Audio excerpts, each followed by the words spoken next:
22 दिसंबर 2025 की ठंडी सुबह एक ऐसा मंजर लेकर आती है जिसने पूरे इलाके को सन कर दिया। क्योंकि किसी ने सोचा भी नहीं था दोस्तों कि एक नॉर्मल सा परिवार इतना बड़ा राज अपने अंदर छुपाए बैठा होगा। यूपी के बदायूं ज़िले में रहने वाले एक बुज़ुर्ग डॉक्टर की ज़िंदगी उस दिन पलट गई जब उनके ही घर के पीछे मौजूद तालाब में एक लाश तैरती हुई दिखाई देती है। और जब वो लाश करीब से देखी जाती है तो किसी अनजान की नहीं बल्कि उनके अपने ही 31 साल के बेटे की थी। लेकिन असली खौफनाक कहानी तो अभी शुरू होनी बाकी थी। डॉक्टर आर के विश्वास, जो मूल रूप से पश्चिमी बंगाल के सिलीगुड़ी के रहने वाले थे और अपने परिवार के साथ बदायूं में रहा करते थे, और उनके 3 बेटे थे। बड़ा बेटा प्रिंस, बीच वाला बेटा प्रीतीश और सबसे छोटा सिंटू, जिसमें सिंटू अपनी पत्नी के साथ दिल्ली में रहा करता था और जबकि प्रिंस और प्रीतीश अपने पिता के साथ ही रहा करते थे। घर में सब कुछ सामान्य दिखता था, लेकिन अंदर ही अंदर रिश्तों में खामोशी से दरारें पड़ चुकी थीं। 10 दिसंबर 2025 को डॉक्टर अपने बड़े बेटे और बहू के साथ अपने पैतृक गांव सिलीगुड़ी चले जाते हैं, जहां उनकी पत्नी पहले से रह रही थी, और पीछे घर में सिर्फ प्रीतीश अकेला रह जाता है। और करीब 10 दिन के बाद जब 20 दिसंबर को डॉक्टर वापस लौटते हैं तो उन्हें घर सूना मिलता है और प्रीतीश कहीं नज़र नहीं आता। वो फ़ोन करते हैं लेकिन उसका जो मोबाइल था वो बंद जा रहा था। अब जो उनकी चिंता थी धीरे धीरे डर में बदलने लगती है और अगले ही दिन 31 दिसंबर को थाने में वो गुमशुदगी की रिपोर्ट दर्ज करा देते हैं।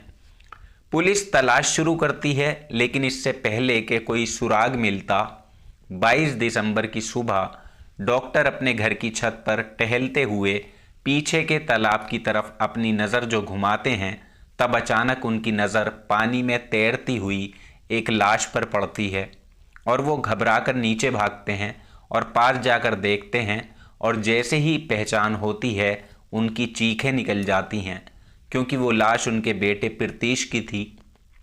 आसपास के सभी लोग इकट्ठा हो जाते हैं।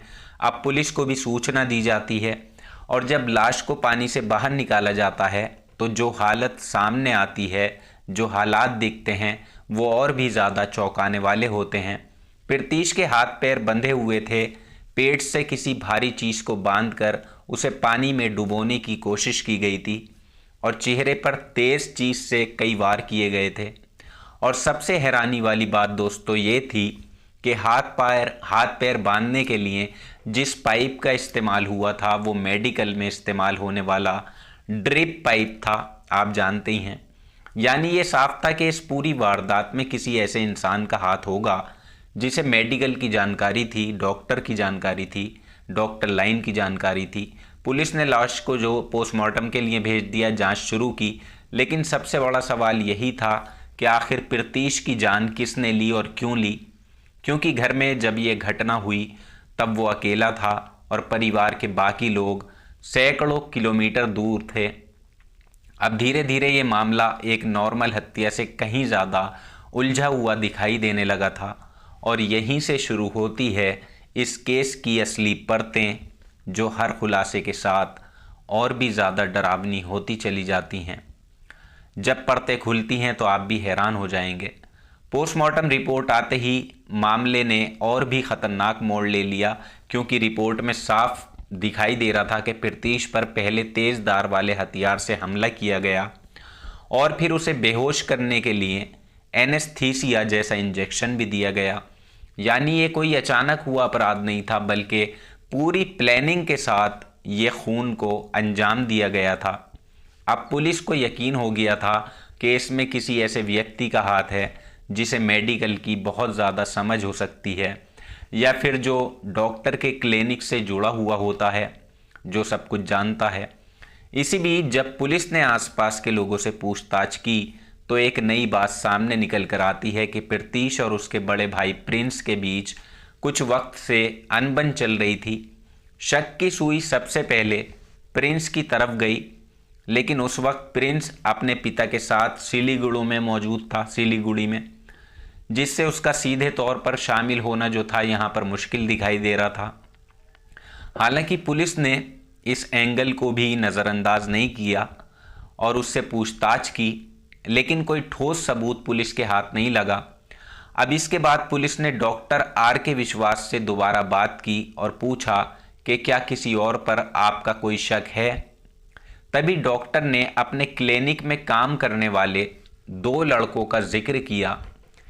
एक तो वो जिसका नाम था संजू, जो अभी भी काम कर रहा था, और दूसरा जो था असीक था, जिसके करीब 6 महीने पहले वो यहाँ से निकल गया था। वजह ये थी कि क्लिनिक से चोरी की घटना हुई थी। बस यहीं से केस ने अपनी दिशा जो थी पकड़ी।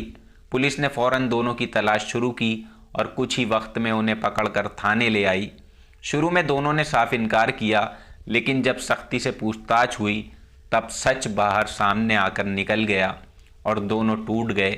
उन्होंने कबूल किया कि प्रतीश की जान उन्होंने ही ली थी, लेकिन वजह जो उन्होंने बताई वो सुनकर हर कोई सन रह गया था।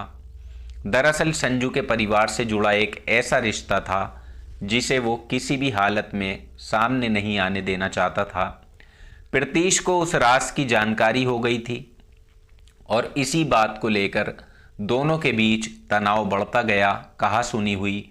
दूसरी तरफ असीक जो था पहले से ही प्रतीश से नाराज़ था, क्योंकि उसे क्लिनिक से निकाल दिया गया था और वो मौका ढूंढ रहा था बदला लेने का कि मैं बदला ज़रूर लूँगा। और दोनों की मुलाकात होती है और उन्होंने मिलकर एक योजना बनाई। मौका उन्हें तब मिला जब 10 दिसंबर को घर में सिर्फ प्रतीश अकेला रह गया। 19 दिसंबर की रात दोनों चुपके से उसके घर में पहुंचते हैं और जैसे ही प्रतीश अपने कमरे में था, उन्होंने अचानक उस पर हमला किया। वो संभल भी नहीं पाया, हमला इतना ख़तरनाक था और कुछ ही पलों में बुरी तरह वो घायल हो गया और इसके बाद उसे बेहोश करने के लिए इंजेक्शन दिया जाता है, जिससे उसकी मौके पर ही मौत हो जाती है। और मौत के बाद उन्होंने सबूत छुपाने की कोशिशें भी की। हाथ पैर को ड्रिप वाले पाइप से बांधा, पेट में भारी चीज़ बांधी ताकि लाश पानी में डूबी रहे और फिर उसे घर के पीछे वाले तालाब में ले जाकर फेंक दिया जाता है। और इतना ही नहीं दोस्तों, उन्होंने उसका मोबाइल भी पानी में फेंक दिया ताकि कोई सुराग न मिल सके, उन पे शक ही न जाए। सब कुछ करने के बाद दोनों ऐसे अपने घर पर लौट जाते हैं जैसे कुछ हुआ ही नहीं था। लेकिन किस्मत को कुछ और ही मंजूर था। 2 दिन बाद लाश पानी के ऊपर आ जाती है और यहाँ पर सारा राज खुल जाता है। पुलिस ने दोनों की निशानदेही पर वारदात में इस्तेमाल हथियार भी बरामद कर लिए थे और फिर उन्हें कोर्ट में पेश किया जाता है, जहाँ से उन्हें जेल भेज दिया जाता है। लेकिन इस पूरी कहानी में सबसे दर्दनाक पल वो था जब एक पिता को अपने ही बेटे की सच्चाई और उसके अंत का सामना करना पड़ता है। आज भी एक सवाल छोड़ जाता है कि इंसान गुस्से और डर में आकर कितना बड़ा कदम उठा सकता है और एक छोटी ही गलती थी ये, कैसे पूरी ज़िंदगी को ख़त्म कर देती है। एक छोटी सी चोरी ने, एक ज़रा से इल्ज़ाम ने एक मासूम ज़िंदगी को ख़त्म कर दिया। तो इस घटना को लेकर आपकी जो भी राय हो नीचे कमेंट सेक्शन में ज़रूर लिखिएगा। मिलेंगे जल्दी ही सच्ची घटना में, तब तक अपना ख्याल रखिएगा। जय हिंद।